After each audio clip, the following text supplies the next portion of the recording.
to see. Yeah. I don't know. I'm I excited. don't know. Perhaps. Hi everyone, some people here. Yes. Wow. Good afternoon. How are you doing? I'm doing good. Moving a bit slow, but I'm good. Not slow. You have development happening, Yeah. which is beautiful and wonderful and worth taking time for. No, that's absolutely amazing. I have to know, first off, is this your first time in Denver? No, it's not. I've been here before.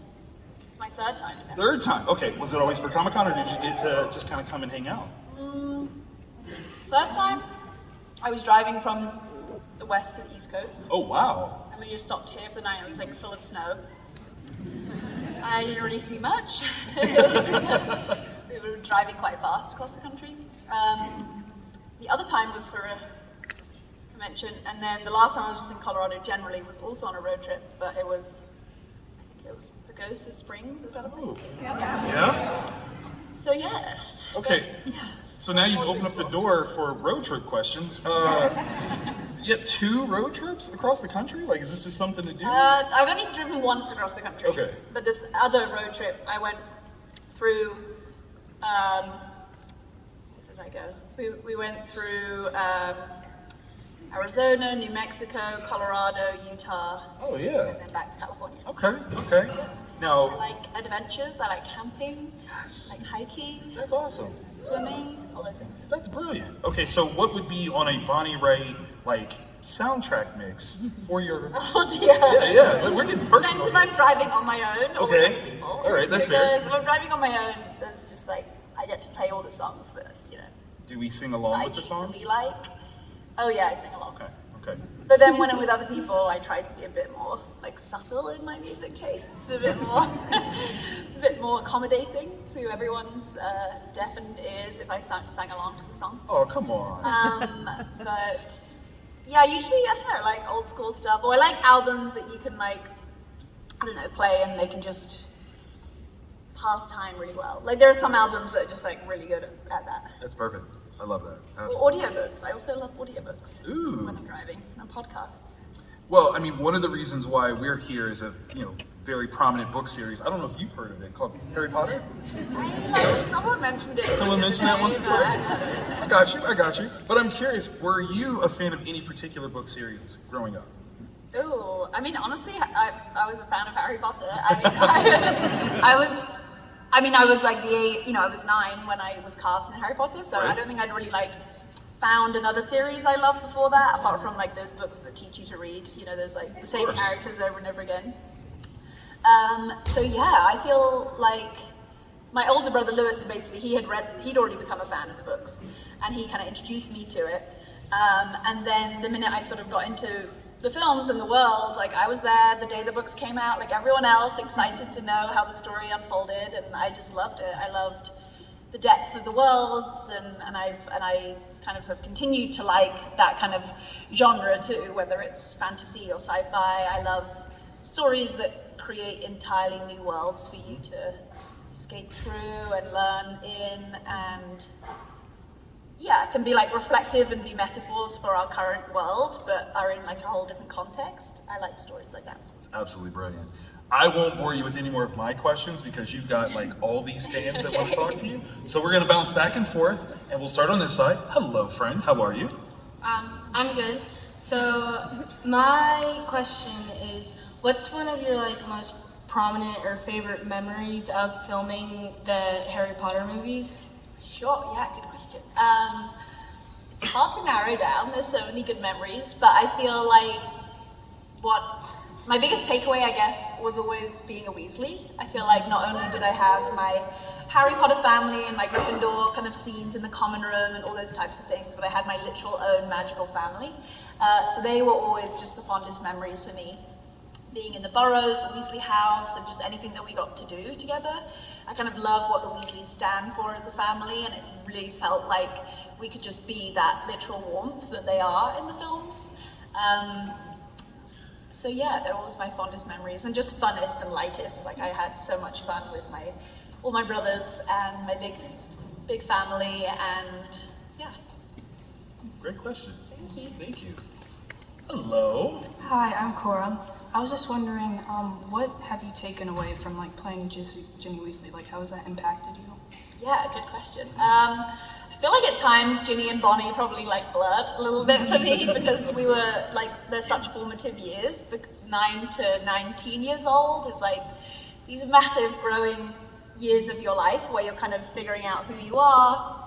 I mean, I feel like we're always figuring out who we are, but they are particularly prominent, I feel. So I feel like I always tried to be more like Ginny in my own life. Like I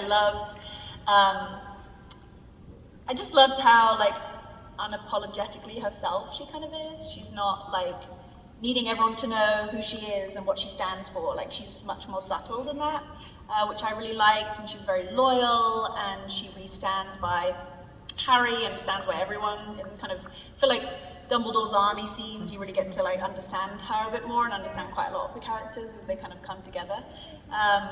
So I try and be more like her. I hope I've kept a little bit of her in me. I feel like I played her for so long, it's hard not to like shed all of her, which I hope I don't. I definitely didn't have 7 brothers though. Difficult. But yeah, there was always parts. And inevitably, like any acting, like every single person that could have ever played Ginny is going to put their interpretation of it. So there's always going to be, in the film version, there's an interpretation that's mine that would be different if someone else played her. So that's kind of just, and all of us, like as we've read the books, like we all read the books, we all like have our projections of ourselves or whatever onto the characters. Like we probably all see all the characters like we see them in the movies, but also how you probably uniquely see them too. Thank you. Thank you. Thanks. Hello. Hi, Bonnie. My name is John. Hi. My question is, if you could make up any spell to do whatever, Ooh. what would it do? That's a really good That's question. a good question. I feel like my brain is on like very pregnant brain right now. I was like, I could just make labor just really fast. Bornicus. Yeah, unmedicated, painless spell. Ooh. I mean, I guess there are things that exist in the magical world that do this, but like portkeys and different things like that. But I feel like I don't want to play with time. I'm not someone who likes to play with time, but I'd like to play with space in the sense that I could like be in different places. I live pretty far away from my family, like they're in London and I'm in LA, so it'd be nice to just be able to just see them more casually than create whole trips for them. And I feel like we could all lower our emissions if we didn't have to get on the plane all the time. And we just go into portkeys. So, although portkeys look like they could make, they could go a bit wrong. Like some portkeys go a bit wrong, right? When they get like, maybe something that's like definitely works every time. Because I don't want half my body in London and half of it here, So yeah, a seamless portkey that could just be a spell rather than an object. Nice, nice. What about you? What spell would you do? Oh, putting me on the spot. Yeah, that's right. It's only fair. Well, this might be pretty Slytherin of me, but I would want a spell that can, just cast on anyone, and no matter what mood they're in, they're just in a much better mood now. Oh. Yeah, just be... I think we could use it. Yeah. Here's the trick, though. Wow. The spell doesn't do anything. It's still in your head, and everyone is just happier. It's all in our head. Yeah. Good Thank question. you. Thank you. Make it any less room. Hello. What was the funniest scene to film? Oh, good question. Yes. You have a sorting hat on. Very cool. What was the funniest scene to film? I guess, always the scenes I laughed the most in were always again with my Weasley brothers. I remember there were some sort of like awkward scenes that were meant to be like happening between Ginny and Harry, and they're like meant to get in between us. Like there's one scene where Oliver's like brushing his teeth in the kitchen and we're like having a kiss. And there's another scene where like Ron like sits down and like between us with like a plate of mince pies, and like we just couldn't, like none of the, like it took us so many times to do those scenes because we just couldn't stop laughing, and like he couldn't keep a straight face. So there were just many moments like that were meant to be funny, but they were like too funny even to us that we just like laughed too much. Like we're not meant to laugh at this, like people are meant to laugh at it, not us laughing in the scene. So there are just lots of like silly moments like that we all were so close and knew each other's like buttons to press. I don't know, you know how to make people laugh when you know them really well. So they were always fun. And then another fun scene was, I remember the Yule Ball scene in The Goblet of Fire, was just like chaotic. It was just like, we were all the age of, like we were all teenagers, and it felt like we were having this like real like prom ball type thing, and it just got like, when the band plays, everyone was really getting into it, and it just got very like chaotic and like goofy and silly. So that was Awesome. Great question. Thank you. Hello. Hi. So, if you could be any other Harry Potter character, who would you be? Any other character? Well, I played a good character. Yeah. Oh, it would be cool to step on the other side. I mean, I always say this. I mean, I love the character of Bellatrix Lestrange. Like, she's so awful. But I mean, there's no way anyone could do it justice in the way that Helen Bonham Carter does. I mean, she's so brilliant. Like, she's so perfectly cast. But I was thinking that a bit in the scene, you know, in the Battle of Hogwarts, where there's that great moment where like Mrs. Weasley stands up to Bellatrix because she's like getting close to attacking Ginny. And I just thought, oh, it'd be fun to be like, I'm such on this Weasley good side, and then you look across to this and this little battle going on, and I think, whoa, that'd be kind of a whole different experience to play a character like that. Like, I'm sure for her or for Ray Fiennes, like that would have been just a lot to play, or like Lucius, Jason Isaacs, like that would have been a lot each day to play such a like awful character, to like shed that at the end of the day, because they're all such lovely people. It would be probably quite challenging too to play an evil character, but that's what I would play. A lot of fun Cool. with that. Thank you. Hello. When you were auditioning, did you have like doubts that you were ever gonna get it? Do you ever think you were gonna get the part? Good question. I did not think I would get the part at all. I was literally like, let's go, this will be fun. Let's go for an audition. So as I said, it was my brother Lewis who had read the books. Like, he had started reading Harry Potter, he was already the fan. And people found out that they were going to be making the movies of them, and my brother very specifically was like, you should go audition for the role of Ginny. Like, he was like dead set on that. And I hadn't read the books, no idea what he's talking about, like wasn't really set on becoming an actor. Like at 9, I think every day you probably want to be something different. And so my parents, like, no idea how to get an audition in a film, like had no idea how you did this. So my mum actually called the publishers of the book, just like found their number online, and they gave her the number to the casting director, and then they were like, okay, if you can send some photos of Bonnie, and like if she could write a sentence of like what character she wants to come in for and why.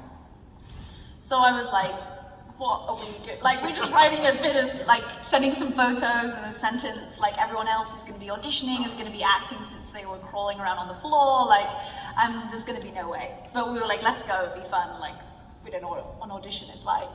So my brother came, my mum, and we just really went along for the ride. I really did not think I was going to get it. And I only did 2 auditions before getting the part, and I was just so shocked. And then when I found out, I was like, oh God, now I'm actually going to like do something in a film. Like, oh, what do you even, I didn't know anything, you know. And even the day I stepped on the set of Platform 9 3/4, I like didn't know anything that was going on. You know, you can't quickly at 9 do a quick course in filmmaking. I don't know, it was very all new to me. So yeah, there were even moments like years later where I'd be like, how am I here? Because you're awesome, that's how.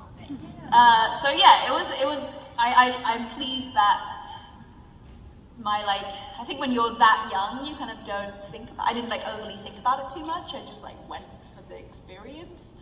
So yeah, I never would have thought, but here we are.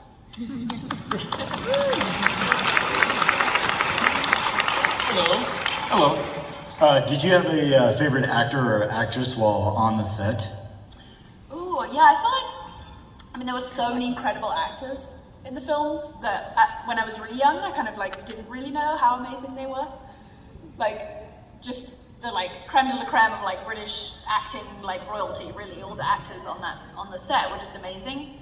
And it wasn't really until I began to watch more films in my own life and become more of a fan of films was like, oh my God, the people we're acting alongside are like really good, and they're like really talented people. I should like be more excited or grateful, I don't know. So it was almost like a reverse, like I got more starstruck with some of the actors as the films went on because I understood their career more.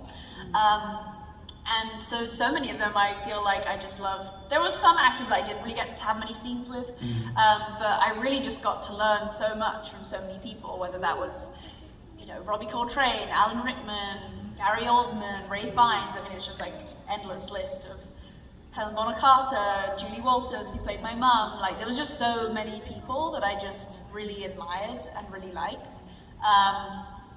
And yeah, it's like, and then obviously I love the fact that we weren't just like one child on an adult film set. What was like so special, I think what made it so kind of normal, so to speak, was like we were all kids being kids together too. So you had like these incredible actors who respected us and really put confidence in us and our abilities.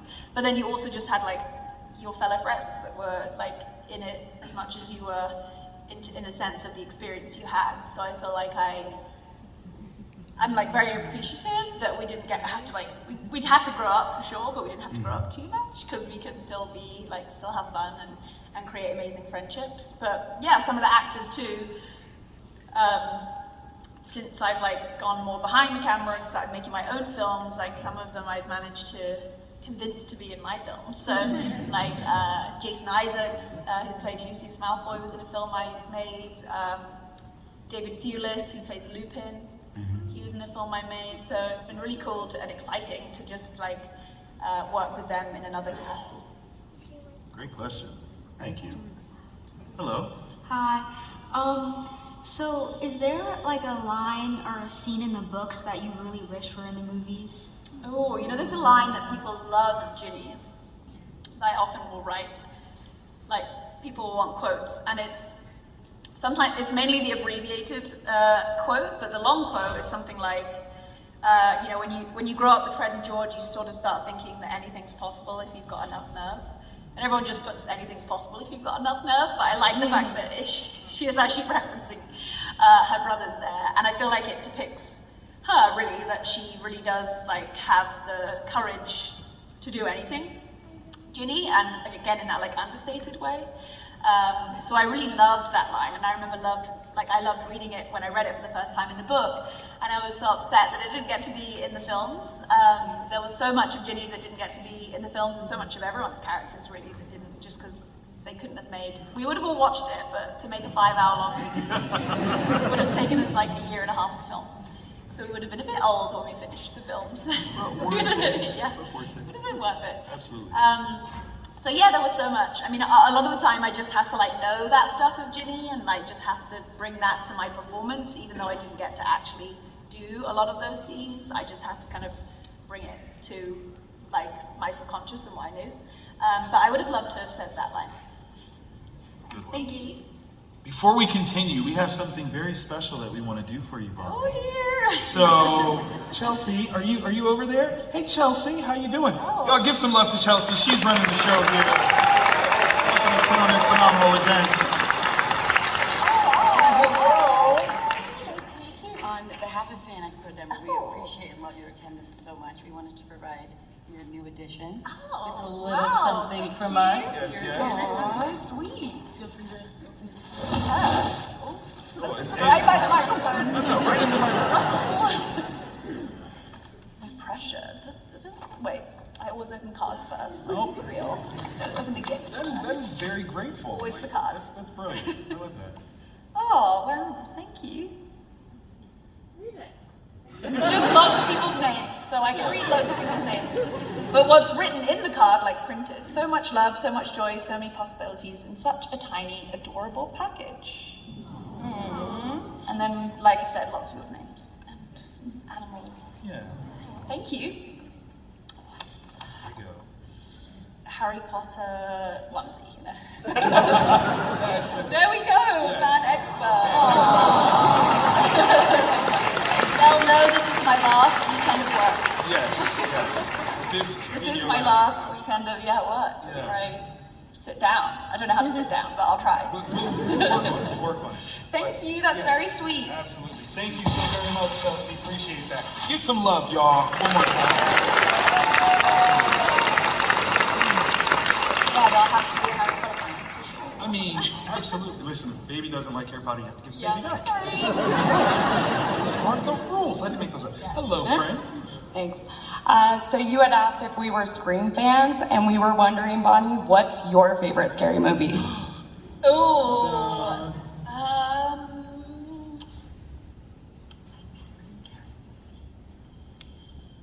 it's difficult. Because you've got like different themes of scary. You know, you've got like psychological. You've got like I must say I'm not like a slasher horror like gore type fan. I'm more of the kind of psychological sort of thriller fan. I feel like I always loved Rosemary's Baby, but now I like could not watch that. Yeah, I was gonna say. I'm like, oh, let's go to watch right now. I won't be rewatching that for like 20 years. Yeah, it's funny how like more sensitive you get to stuff. Absolutely, absolutely. Like I have friends that I never understood that. Like, oh, I can't read that book. It's about a child. I'm like, well, because they have children, but now. Right. Okay, let me think of a better one. Not Rosemary's Baby. I like The Labyrinth. That again is not like scary, but it's. I feel like the classic first film that scared me was Signs. Oh. I remember me and my friends like bought a ticket to a different movie that was playing at the same time as Signs, so we could like sneak in because we weren't the right age or whatever. And I remember watching it and being like, I think they were right. I don't think we should go here. It's like they put age limits on this for a reason. So that really scared me, and I still love it. So yeah, I think that answers your question. Classic, absolute classic. Hello. Hi. So the esteemed Slytherin right before me kind of asked my question, so I'll do the extended version. A lot of us felt you were kind of jilted by the movies because they cut so much out, and we feel bad. But I'm curious, so she asked about the quote. Was there a big scene that kind of broke your heart that wasn't in for Ginny that would have shown more character depth for her? Because a lot of us felt that Ginny wasn't shown, you didn't get to get meat of Ginny in the movies. I feel like to me, what would have helped wasn't really a big particular scene. It was just all those little moments in between. Like I feel like particularly for the development of like Ginny and Harry's relationship, like most things are just in these little tiny moments. You know, they're not like one big thing, but like they're just moments passing in the corridor or little like heated moments of nuance, you know, things like that that make a relationship happen or make that kind of attraction happen. Like I feel like just little more moments like that could have been more fun. And then, I mean, I guess we still got to do quite a bit, like in the Order of the Phoenix when we go to the Ministry and all those things, like between Neville and Ginny and Luna. Like I love how those characters really step up beside Harry, Ron and Hermione and become this kind of second layer of that kind of core sort of good versus evil group. And I loved playing those scenes and like Dumbledore's army scenes, but could have done more of that too. Would have been fun. I loved, Order of the Phoenix is one of my favorite books, so that would have been cool. But yeah, I don't know, just more generally, I don't know. More Ginny. Everybody thinks now, who only saw the movie, who didn't read the books, they're like, that girl put a love potion on Harry. We're like, no, read the books. Yeah, read you the guys books, just everyone. don't get it. Or listen to the audiobooks. Right. Absolutely, absolutely. Thank you. Good question, thank you. Hello. Hi. What was like your role model when you were young? Who did you look up to who you thought was really good? Oh, that's a good question. Right. I don't know if, I feel like I had many role models. A time in my life I felt like Destiny's Child were my role models. There was the Survivor album. Right. That this is going to sound so silly as a story, but I did a film when it was between the first Harry Potter and the second Harry Potter.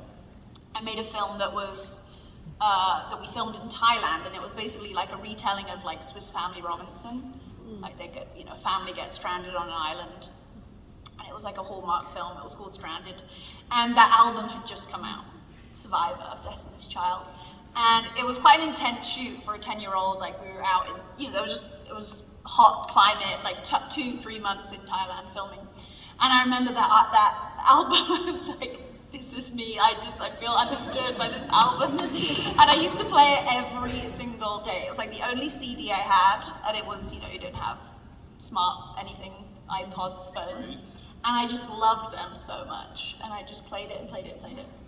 So I loved Destiny's Child when I was about 10, and still do, to be honest. Absolutely. But still, I love the energy of the three of them, and like that album is just was a big influence in my life at that age. Yeah, I hadn't really thought about that till now, that was a role model, but I guess that's my answer. Did you have any choreography that you did while singing? I'm sure it was very chaotic, whatever it was, just punching the air and like thinking I could dance, which I definitely couldn't, with like no ability to control my hips like they can so well. No, I think I just played it really, really loud to the annoyance of everyone else in the crew. Yeah. That's fair. Great question, great question. Hello. Hi, what's the one thing you miss the most from your time filming the movies? Ooh, just the people. I really miss everyone. You know, you obviously often all just see the actors in the films, but there were hundreds, thousands almost, amazing crew members that made that film what it was creatively and just like friendship-wise. It was just such a great team of people, and everyone really brought like everything every day, and everyone was so talented, and it really taught me a lot about like work. It just taught me a lot about kind of my work ethic and like creativity and different things like that. So I really miss the people and the things I learned from everyone. Yeah, like I would love to just have a regular day back filming. Could be any scene, I wouldn't mind just to be back like in that energy. It's like, yeah, there's been no other production I've worked on that's been the same. It's just, it was very special. So yeah, the people. Great question, thank you. Hello. Hi. So since Jenny had only brothers, if she had, or if they could adopt a sister from anybody at Hogwarts, who would it be? And what other house would you want to be in? Oh, okay, two-part question.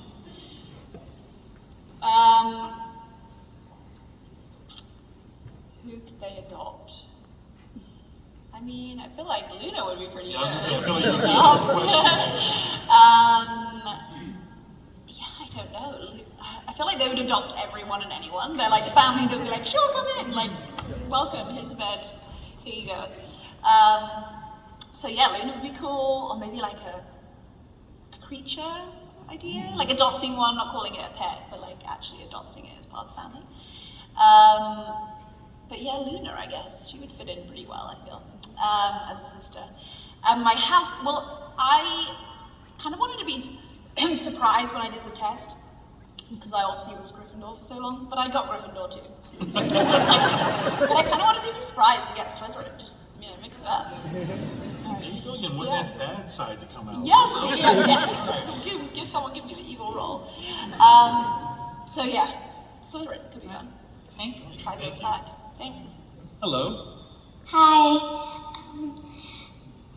Do you think that you would have a different house than Ginny would? Oh, well, similar to what I just said, so I did have the same house. I did the test, and I was Gryffindor just like her. But like I said, I would maybe like to have been surprised and be Slytherin. But one test I haven't done is my Patronus.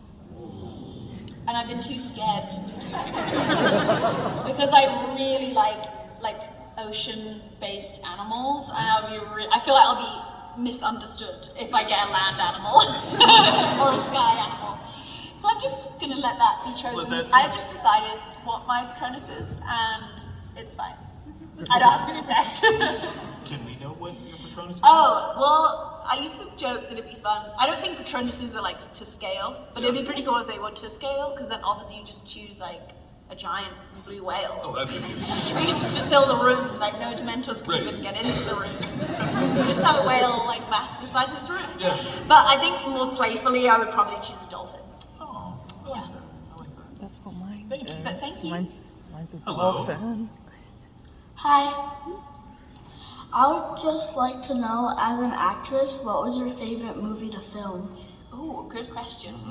I feel like my favorite film, or the one that was like most significant for me, was The Chamber of Secrets. Because I went from just having one tiny scene in the first film and one small line, and then suddenly the character was so much more pivotal to the narrative. Like, the whole stuff with Tom Riddle's diary and taken over by that was quite challenging to do. Like some of those scenes were quite kind of dark in a way, that she was kind of taken, consumed by this diary. But I loved the challenge of it, and I found it really fun, and I loved filming in the Chamber of Secrets. We also did loads of like, some of it was shown as like flashbacks, but we filmed a lot of like B-roll type footage of like different things that Ginny did while she was taken over from the diary.